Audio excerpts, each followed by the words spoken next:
Good evening and buenas noches, amigos. Welcome to the virtual book launch of Varmint Rumble, the ninth and final novel in the Asphalt Warrior series by the late author Gary Riley. First of all, we would like to thank you for logging in for this event. My name is Mike Keefe. I am speaking to you from San Miguel de Allende, Mexico. My co-host is Mark Stevens in Mancos, Colorado. I've got a love-hate relationship with Zoom, but I love this. I'll be checking my notes from time to time. Forgive me, please. Don't want to leave anything out. Here is what we have in store for you tonight. I will begin by giving you some background on Gary, how he and I met and became lifelong friends. Then I will tell you about this project, the publication of his novels, how this came about, a bit about the Asphalt Warrior series, and a brief overview of our book tonight, Varmint Rumble.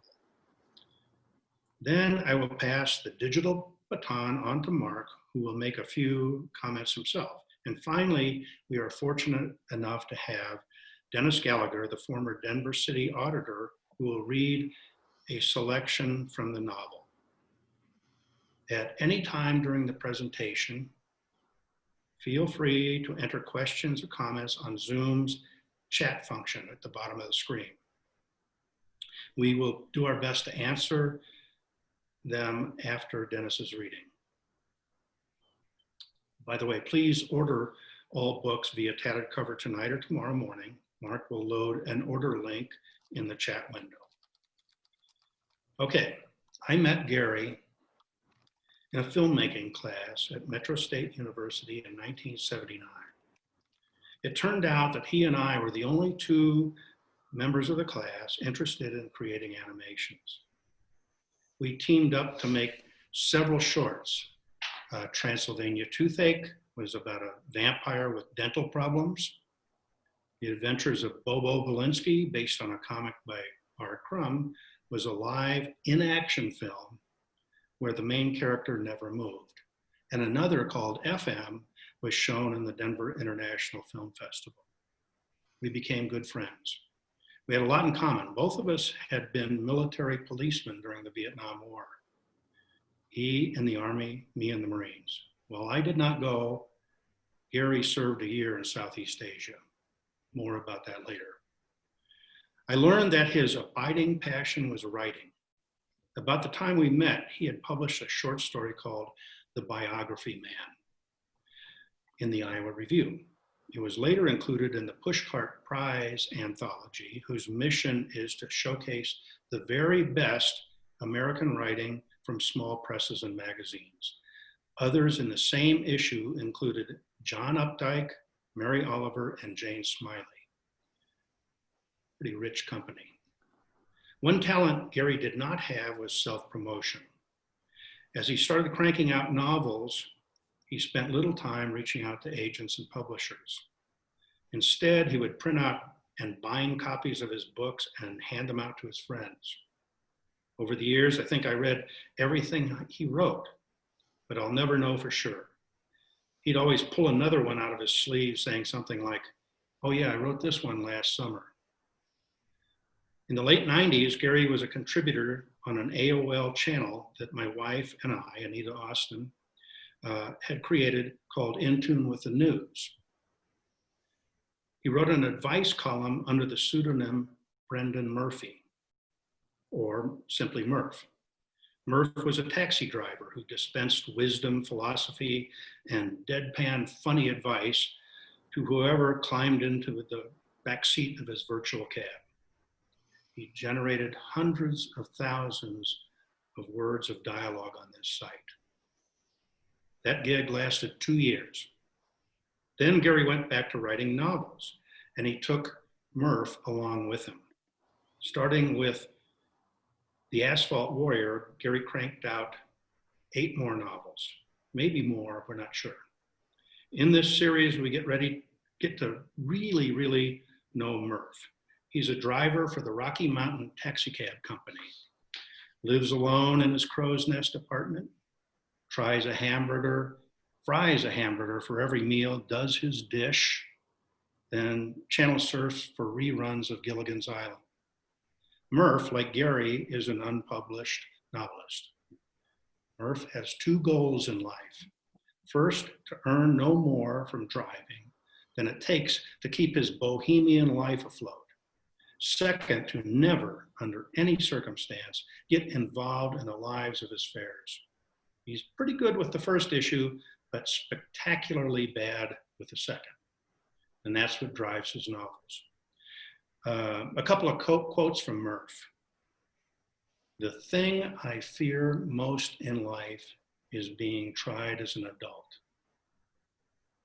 Oh God, a test of character. Let me out of here. I am the most uninteresting person who ever lived. That alone makes me fascinating." Besides the Asphalt Warrior series, Gary wrote a trilogy of novels based on his service in Vietnam about Private Palmer's experiences just before, during, and after his deployment to the war zone. A young man in search of his place in the ranks and his place in the world. Unfortunately, none of these books in various genres ever saw print. Gary Riley had something like 25 unpublished novels sitting on his hard drives. Toward the end of his life, while battling cancer, he spoke to me and Mark Stevens about making a real effort at publication. But time ran out and he died in 2011. Ironically, as a man of many words, his last will and testament was only 3 sentences long. One line gave Mark and me permission to do what we pleased with his manuscripts. If there were any proceeds, they would go to his lifelong partner, Sherry. And so we did. We formed the publishing company called Running Meter Press, devoted solely to Gary's works. Beginning in January 2012, we offered Gary Riley's fiction to the world. Besides the Murph novels and the Vietnam War trilogy, we published a couple of standalone thrillers called The Circumstantial Man and The Legend of Carl Draco. The critical response to his work has been extraordinary. The Denver Post had this to say: "Riley is a master wordsmith." Book List said, "That rarest thing in fiction, originality." About the Asphalt Warrior series, one reviewer on Scott Simon's NPR Weekend Edition picked them as his favorite fiction for the year, called them huge fun. On the Vietnam trilogy, Ron Carlson, Stuart Onan, and various veterans groups have lavishly praised his work. Parallels to Catch-22 inevitably pop up. Tonight we launch Varmint Rumble, the final installment in the Asphalt Warrior series. In it, we find Murph, our cabbie hero and wannabe novelist in Commerce City, Colorado, tangled up with a motorcycle gang called the Varmints. As always, Murph tries hard not to get caught up in the lives of his fares, but his instinct to do the right thing this time puts him in a real life and death situation. A broken body in the street, a young woman in grave danger, and a dark night of the soul in a bleak motel room test this cabbie's limits. He comes through it, though, in unique and colorful Murph fashion. This is the 14th novel from Gary Riley and Running Meter Press. Let me just take a minute to show you what that means.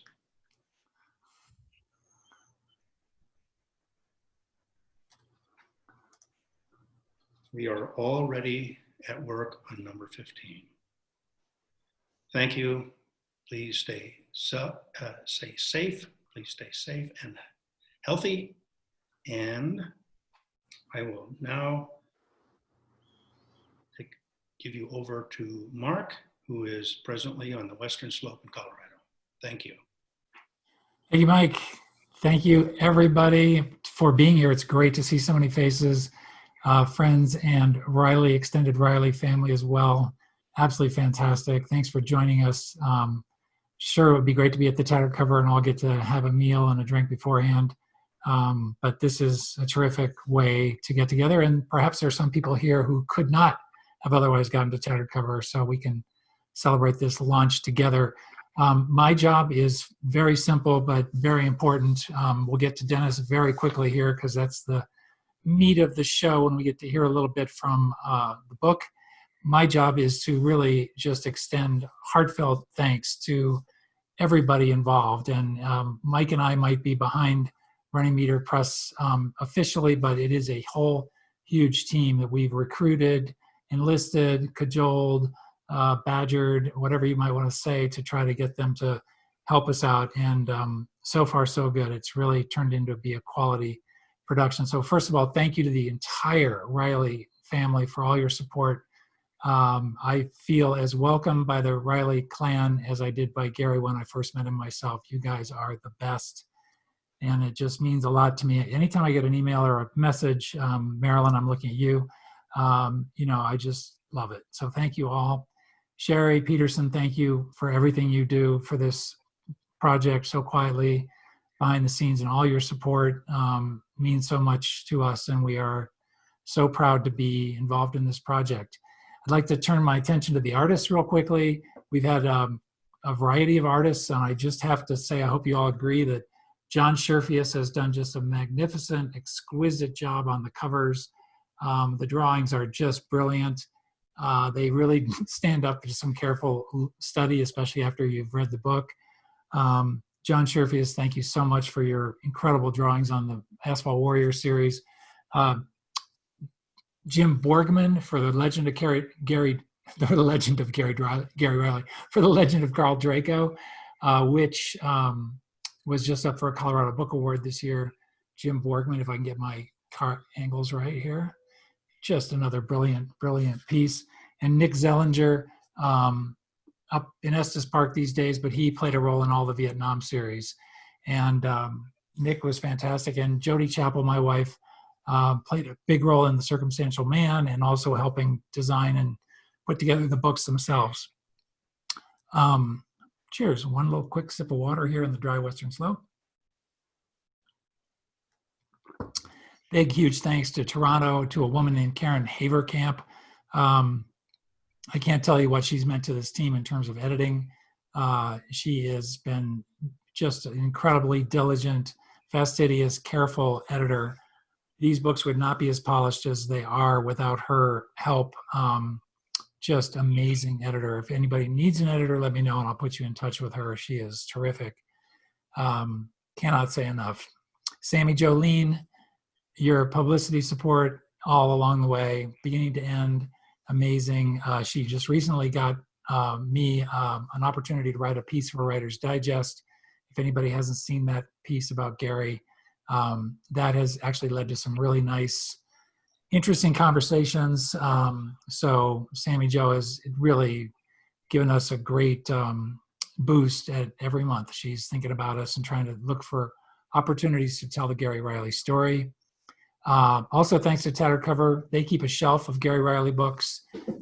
They have been huge supporters. They would have helped us put on another event, no doubt, at the Colfax store had we not been in the middle of the pandemic. But they are standing by to collect your orders. And again, the link to order is in the chat function. If you don't know where the chat function is, go to the bottom of your screen, click on chat, and that's where you can enter a question. If you've got a question, we'll get to that after Dennis's reading. And then finally, to Anita Austin. Anita is Mike's wife, and behind the scenes, again, very quietly, website, taking care of all the technical aspects of all the Running Meter Press needs. Really been terrific and was a huge help in organizing this event tonight. So thank you to Anita. Quickly, what can you do to help? I know you were going to ask that question. What can you do to help? Write reviews. We even just posting some ratings on Amazon. I hate to mention the big bad Amazon when we're trying to boost sales to Tattered Cover, but unfortunately and fortunately, that's where lots of readers are. They are around the world and they will see your ratings or reviews. Just a couple words on there. Follow the Asphalt Warrior on Facebook and Twitter. Easy to find pages, Asphalt Warrior on Facebook and Twitter. If you have a book club and you all want to read Varmint Rumble or one of the other books, let us know. Mike or I would be glad to Zoom in and or Skype in, whatever the case may be, to visit with your book club. I think they're a great opportunity for discussion. Of course, tell your friends, and also maybe consider filling out a form at your local library and asking them to order the books. A couple of quick news items. Dr. Lovebeads, the 5th book in the Asphalt Warrior series, the audio book of that is finished and should be appearing any day now. Same reader, Michael Goldsmith, who, if you have not listened to Michael Goldsmith do Murph, I cannot recommend it highly enough. You're going to hear Murph the way I hear Murph now. I just think he's got the cadence and the rhythm and the tone very, very well done. Highly recommend just listening to a snippet or two. Consider sending a gift to a friend or two. An audiobook makes a great gift. And speaking of audiobooks, the Enlisted Men's Club is in production. We have a different narrator, who's committed to reading all 3 books in the Private Palmer trilogy, the Enlisted Men's Club, the Detachment, and the Discharge. So we'll see if he follows through, but so far so good. I'd also like to thank quickly Colorado Humanities. I think 5 books now of Gary's have been up for Colorado Book Awards, and The Legend of Carl Draco was recently, this spring, a finalist for the Colorado Book Award. He has yet to cross that finish line with a gold medal, but we'll get him there someday.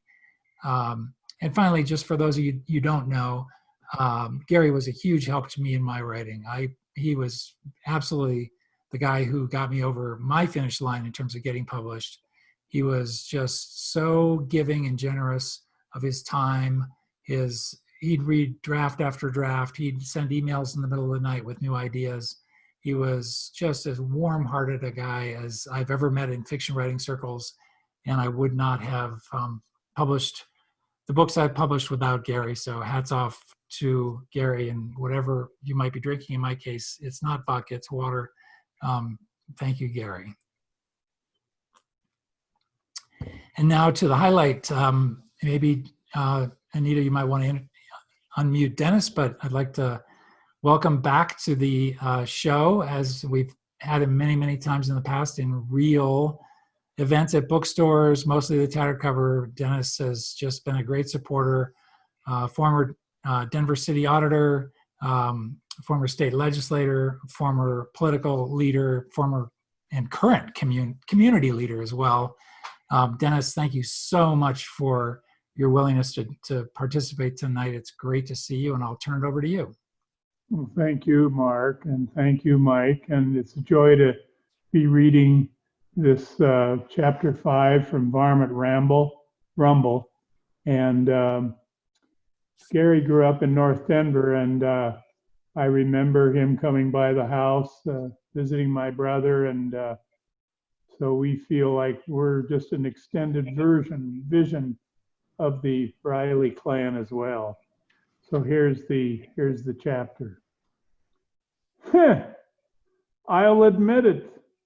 Coming in contact with a gang of outlaw bikers prompted me to review my life and change it as quickly as possible. I do this every time I come in contact with any organization. The Army comes to mind. Now that I had become friends with a biker who worked out at Farb's, I knew I would have to quit going to Farb's. I had visions of Moochie, that's his nickname, asking me to be his lifting partner, to spot him as he did 400-pound bench presses. His life would once again be in my hands. This was completely beyond the pale. I sat in my apartment that night with the TV turned off, which was beyond the pale in its own way, and listened to the sound of thunder outside. It was raining hard. The thunder sounded like motorcycles. The patter of rain sounded like blood dripping onto the asphalt. I thought about Moochie lying in the gutter, stomped by a rival biker gang. What if Moochie came to like me so much that he decided to recruit me to his gang?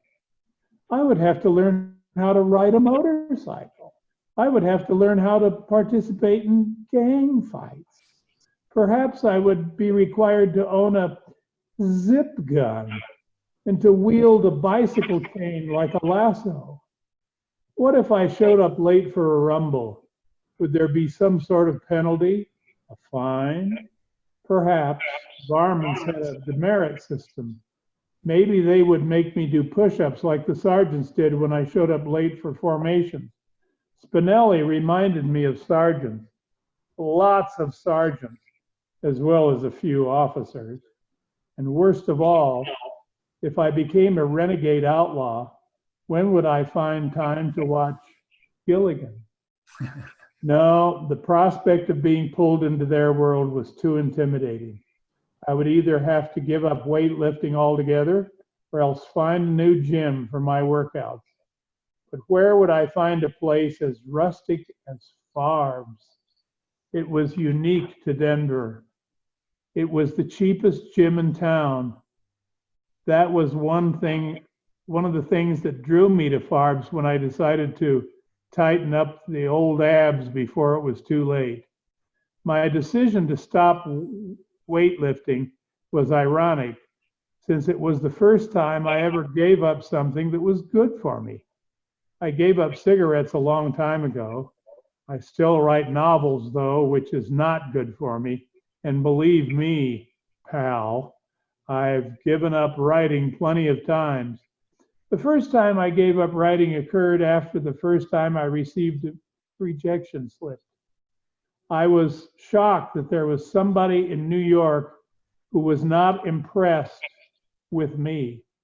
I was already spending my first million on the day I received the letter that started off with the word sorry. I didn't read the rest of the letter. I know when I'm not wanted. I threw the rejection slip into the trash along with the manuscript and swore off writing forever. I celebrated by lighting a cigarette, popping a brewski, and turning on the TV. I don't know what happened, but when I woke up in the morning, I found sheets of paper scattered all over the living room with notes for a novel entitled Draculina. Apparently, I had gotten drunk and broken my vow. That is how most of my vows break. The rest get broken through forgetfulness. I eventually wrote Draculina, but I did it with a sense of shame, like I do everything. It didn't help. The book was rejected. It was about a stewardess who became a vampire. Can you imagine what it'd be like to travel on an airplane with a blood-sucking stewardess? A transatlantic flight would be a real white knuckler. I seem to have gotten off the subject here. I did not go to Farb's gym on the following Monday evening. I normally work out 3 days a week, which coincided with my taxi driving days, Monday, Wednesday, and Friday. I had gotten into the Monday, Wednesday, Friday habit in college.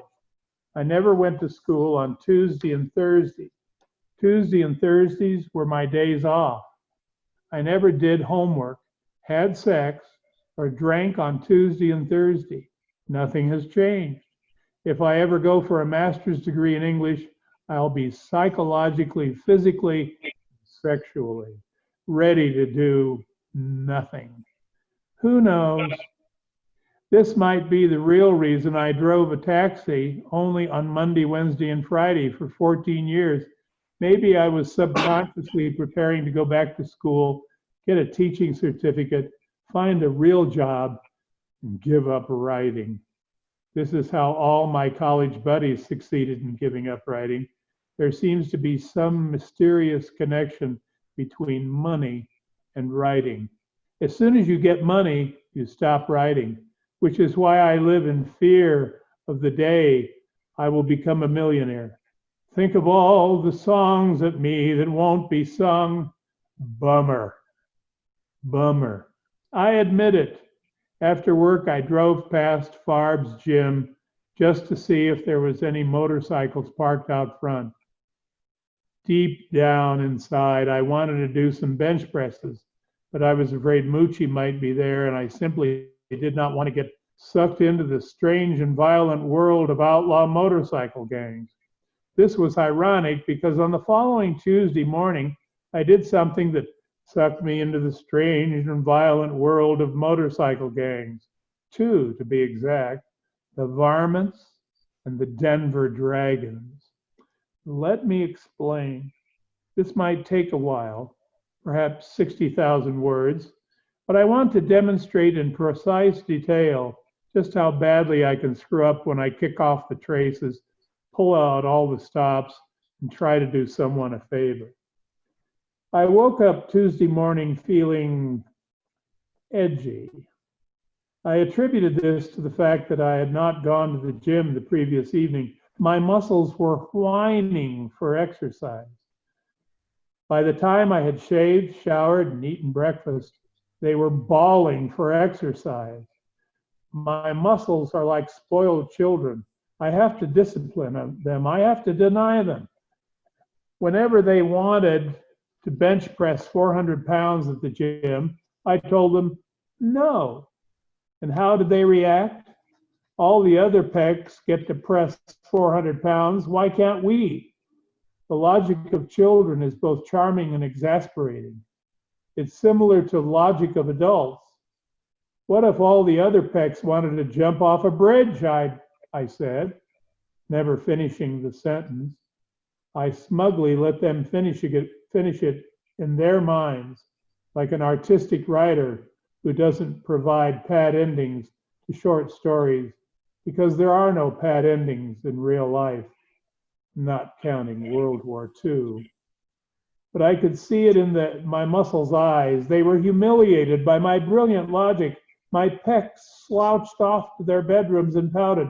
Normally, I do not tolerate the sulking and self-pity of pectoral muscles, but I wanted to teach them a lesson. There will be no bench pressing 400-pound barbells as long as I am the boss of this carcass. So you can just stay in your t-shirts and come out when you're ready, and when you're ready to say you're sorry. That may sound cruel, but I do not approve of bodybuilders who let their muscles run around like wild animals. I always say, spare the rod and spoil the bulk, as if there weren't enough muscles in this country hanging around street corners, chewing steroids, imitating pedestrians, and listening to motivational tapes. And don't even get me started on our 4-count lenient court system. I seem to have gotten off the subject again. I do that as often as possible. It's better than confronting reality, and the memory of the events that took place on what I now refer to as Black Tuesday usually sends me lurching violently to the nearest liquor store. So I want to keep my mind clear.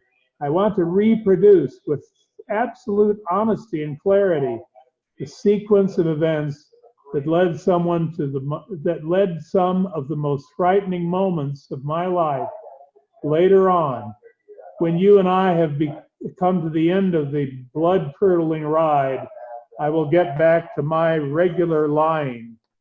This will include making up things that never really happened, bragging about heroics that never took place, and disparaging everybody who doesn't genuflect to my greatness. But I assure you that every word of my bone-chilling tale is practically true. You can take that to the bank, as Beretta used to say. I've always wondered why Robert Blake, a child star raised in La La Land, talked like a poison from New Jersey. That's the end of the reading.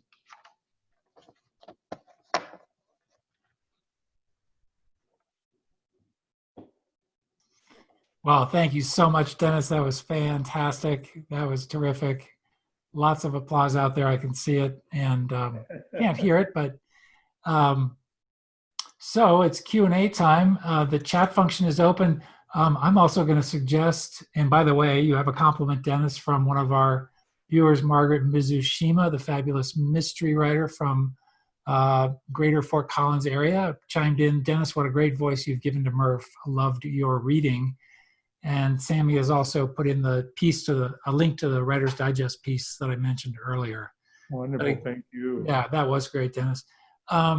Anita, and Mike, what do you think? I mean, we've got 30 some people. We could probably just unmute folks and take a few questions. What do you think?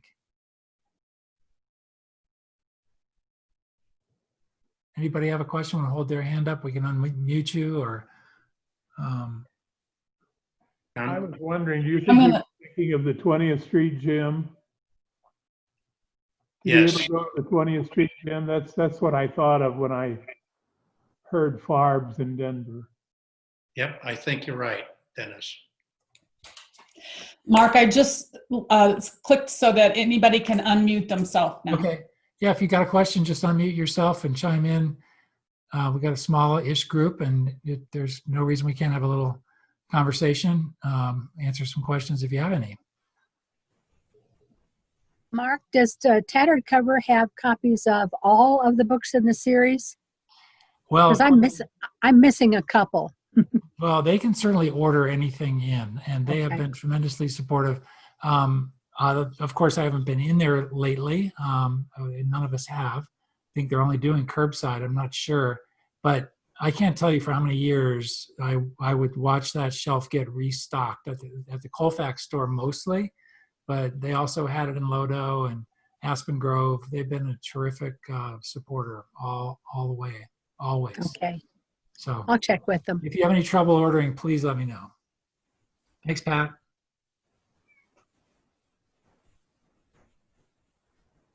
Mark, Yes, Margaret. how many years did it take Gary to create all of these fabulous books? Mike or Sherry, do you want to? I can say that, his first short story was published in 1977 originally, and then reprinted in 1979. And somewhere along in that period, he started writing novels, and he wrote novels from then until he died in 2011. And as best that we can find, Mark and me, looking through old computer files and everything, he wrote a total of upwards of 25 novels. Oh, wow. That's fabulous. Yeah. And he'd rewrite them too. He was the kind of guy who would take a book off the shelf and take it back into the kitchen, into the wood shop, and give it another run. I read many drafts of the novels. He was somebody who believed in rewriting too. Yeah. And as I mentioned, he would print copies and bind them himself and hand them out to friends. And I would read them and pass them on to my son, who at the time was a student at up in Fort Collins, college student. And he and his girlfriend would stay up all night and read them out loud to each other, laughing and missing classes the next day. There's a question here in the chat room from Scott Simmons. What did you and Mike say to each other when you decided to publish Gary's books? I know my answer to that. We said, of course. Yeah. We've been urging him to really get aggressive about talking to agents and publishers, and he never did. And then he said to us that towards the end of his life that he was ready to do that, but the time ran out on him. And so when he gave us permission to do with his work what we pleased, we did exactly that. We decided to just take it on ourselves. I remember, just to add to that real quickly, Mike and I played in a band together for years, and often on the ride up to Evergreen, which was 45 minutes or so, an hour, both up and back, often the conversation turned to books and writing, because we both love books and writing. We both love Gary's works. And as Gary was getting more and more ill, I think we just knew in our hearts that there was no way we were the only ones really around who could possibly do anything about this and who appreciated what Gary had written. And it was just a slam dunk. We had to figure it out and get the process going. So it was a That didn't take long. Gary died in the spring of 2011, and we published his first novel January of 2012. That's amazing. Hey, Mark. Mike. Hey, I know you guys have said on numerous occasions that you kept finding things that you didn't know he had. Are you confident that this is the last of the Murphs? No, we're not. No. Yeah, it's a good question. There's some, I think I wouldn't call them scraps and remnants. There's some stories he maybe started that, don't look like full novels, or they might have been a sketch or something. One quick little tidbit. I did not get Mike's permission to share this, but Mike and I had to name this book. There were, and maybe Sherry might have been even surprised to see a title, Varmint Rumble, because there was no one title with this book that we could come up with. And Mike and I put a bunch of names in the hopper and decided that was the funniest. So hopefully you agree. It's great. You did a good job. Thank you. I can never learn how to turn off the phone. Craig Riley, you got your mic unmuted. Did you want to ask something? Oh, no, I just did that by habit. You mentioned the rec center. Was that the 20th? I used to call it the 20th Street Rec Center, 20th and Arapahoe. Does that sound right? Yeah. Mm-hmm. Yeah, I remember the place. I hadn't thought about that in years. Yeah. Gary had a I way was of. old then when I was going there. Yep. That center had that rec center had a importance in our family. My grandfather Flaherty, a name that's common to the Riley novels, used to go there once a week for a bath when he lived at 2528 Hooker, and on the Auraria campus. There was a little section of Irish people there who quickly moved to the north side to be in St. Dominic's Parish. But they always talked very lovingly of the 20th Street Gym, where you get a free bath. There's a question on the chat room from Sandy. If and when will the Murph books become a series on TV? And that's the question that, many people have asked us. I know both Mike and I and many others have had that conversation. It just seems tailor-made for an HBO series or something. I have had several conversations with people who know people who might be able to develop something and think about it. I know that a friend of mine in New York City met with the actor who played the character in the recent movie about the Atlanta bomber. I can't think of the actor's name, but it was a movie about how that guy was basically named by the media and assumed to have done the bombing at the U.S. Olympics in Atlanta. That actor met with my friend in New York, and my friend in New York is a big, huge fan of Murph and has been pushing. He's an actor, my friend, and he's been trying to find people to play Murph and get excited behind the project. So there's energy out there. There's lots of want to. I just know it's a long way between here and Hollywood and getting something going. It's hard. You need a ticket to Hollywood. Yeah, that's all right. The guy I always picture as the Murph character in a movie is Zach Galifianakis. You get, yep. I'd love to get some scripts to him and see what he thinks. Yep. Have you pitched it directly to any of the networks? No, you really need to have from what I understand, you need to have a good treatment, big, 4 or 5 page thing that really sets out the whole landscape of the series. Then you have to work up a few episodes, get those scripts ready. It is a lot of work. And you just can't, there are pitch sessions, there are ways you can try to, you can pay for services to pitch books. there's a lot of come-ons out there that claim they can connect you with the right people. It's a big crapshoot. Sammy, Joe, do you have any thoughts on this? I 100% missed the question because I was disciplining my son. What did you ask? I'm sorry. One, how hard it is to get from book to Hollywood? How, just to get a book turned into a movie. It's a long process, and I know you've been working on something yourself too, and it takes a while sometimes, but when you hit it right, it's the right fit and the right timing, you're good to go. But yeah, I think the HBO original series, that would be such a perfect fit. And don't you have to put it into drama script form? I mean, just in the novel, you'd have to Yes.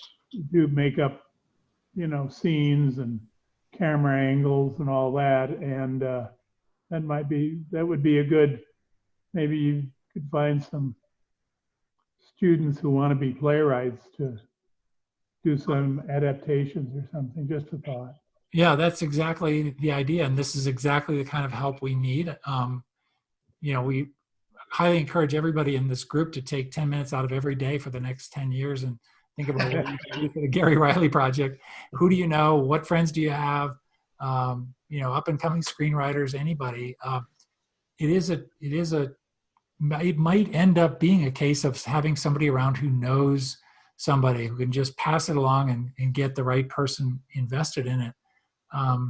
One of the big issues with the Murph books is that they're largely interior. There is some action. There is definitely some action. There's some great interactions with other characters, great scenes. We all know them. But what really carries the book is a lot of interiority. And there have been shows that have been done like that, but they are few and far between. Might be a kind of a cultish kind of audience that would get into that. I don't know. Nobody thought a show like Seinfeld would take off, and it certainly did. And something always comes along to break the rule and say it can be done.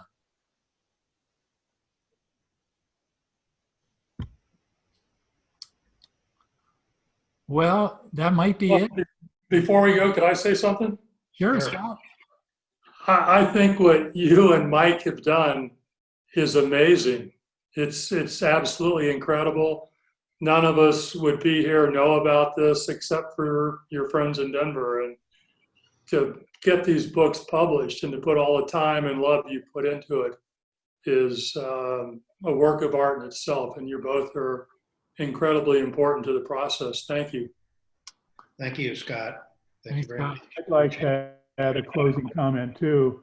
As a founding member of the James Joyce Reading Chowder and Marching Society of Denver, which we founded on the 100th anniversary of his birth in the back of Sullivan's Bar on Court Place, right across from the old Hilton Hotel.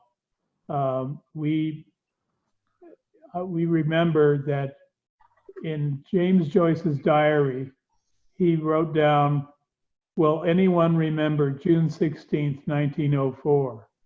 And now all the world is celebrating on Bloomsday, Yes. Ulysses, being read by groups like the James Joyce Reading Society, to which we still meet every once a month, and we do virtual meetings now. But the Joyce has turned into a major holy day for writers. I mean, it's just ironic. Even Istanbul, Turkey, had a reading of the James Joyce book, and it's everywhere in Israel and Greece and all across the United States. There's every city they had readings, and we used to have readings down at the Wine Coop Brew Pub when Mayor Hickenlooper would give free beer to anybody who would read from the book. And so I think we got to keep the faith and keep strong.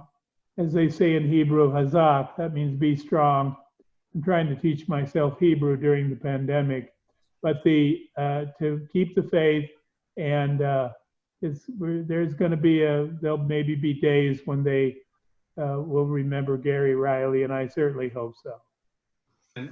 And Dennis, I noticed in the background, behind you on your bookcase is a painting of James Joyce. Yes, yeah, he's right there. He's looking down on us. There he is. My brother gave me that. And here's a little icon that I painted of Mary and Jesus. It's egg tempera, not acrylics. This is not acrylics. And it took me about a year to paint this. And thinking of Hazak here in Hebrew, in her filigree of her garment, is in Hebrew Hazak. And then I was later pointed out when I showed this to someone who knows something, they said Hazak is Hebrew. She would have been speaking Aramaic. So now I have to find out what the Aramaic version of that is. There's Jesus and Mary, and hopefully they'll help out too on getting Gary in the movie. And also, Mark, in the background in your room there, I see a photograph on the wall behind you. Mark, are you there? Yes. Yeah. Gary's with me all the time. He's right there. This is not a setup. He's right there watching over my work. So Great. Yep. Not elegantly framed or anything. It's a couple pieces of Scotch tape, but Gary's Show it again. We need a patron saint for writers. I'm not sure who that is. Maybe it's Gary. That's Gary. That's Gary. Beautiful. Mark, we have another comment in the chat there from Marilyn. Oh yeah, Marilyn says, Judy and I had a chance to talk to John Bokenkamp, the writer of Blacklist. Of course, that was a huge hit, I think, on NBC. And we gave him a copy of the first book in hopes he liked it. That's exactly the kind of creative thinking and networking we need. So thank you, Judy, and thank you, Marilyn. That's terrific. I just want to be sure to get a thank you in for you. Go for it, Sherry. This presentation, the Zoom presentation, was great. I'm so glad you were able to do it. I'm sure it took a lot of work planning it and getting it going. It's great you're here. Yes. Yeah. And I just wanted to mention that 20th Street gym.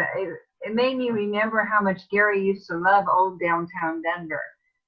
We would drive and walk around downtown, and when they would start tearing down the old buildings, like on Larimer Street and stuff, he was like brokenhearted. And he took a lot of pictures of the old buildings as they were coming down or before they were taken down. And actually, he collected a lot of bricks from some of the buildings down there. And he used them to make some bookcases, Wow. But, so I'm sure that 20th Street gym is probably the one that he had in mind. Yeah. For this book, yeah. When he talked about the gym. Well, Gary was quite a scholar about the Beat generation, and Neil Cassidy, who was from Denver, and he knew all the sites where Neil Cassidy lived, and would take me around sometimes and show me sites where Cassidy and other beat poets and beat writers met. And what's interesting, kind of coincidentally, is that Neil Cassidy died in the town I live in now, San Miguel de Allende. Really? Oh. Yeah. Well, thank you, everybody. Thanks for coming. Thanks for attending. Have a wonderful evening. Head to Tattered Cover online. The link is in the chat box. And, thanks for spreading the word, and we'll do this again. Okay, hope so. Thank you. Good night, everybody. Jerry, it's nice to see you. Bye-bye. Good night, everybody. Thank you. Hazak. Bye. Thank you, guys. Yeah, good to see you Thanks, guys. everybody.